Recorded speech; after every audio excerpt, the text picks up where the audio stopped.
একটি ঝড়ের পাতা জন্মেছে পৃথিবী নামের এক বিশাল বৃক্ষে, যেখানে প্রতিটি ডালে ঝুলে থাকে অসংখ্য স্বপ্নের নরম বাসা।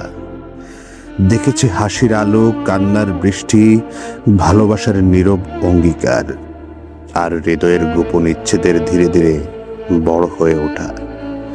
এই বৃক্ষের ছায়ায় বসে শুনেছি মানুষের গল্পেরা স্বপ্ন হয়ে বাঁচতে চায়।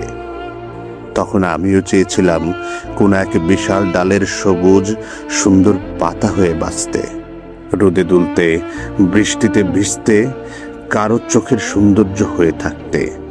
কিন্তু দেখেছি সময়ের হঠাৎ ঝড়ে অকালেই ঝরে পড়ে কত পাতা মাটির নীরব বুকে। আবার সেই ডালগুলোর নিচে যখন দেখেছি অকাল মৃত্যুর মিছিল, ঝরে পড়া স্বপ্নের স্তূপ, তখন মনে হয়েছে হতে চাই না কোনো বিশাল ডালের।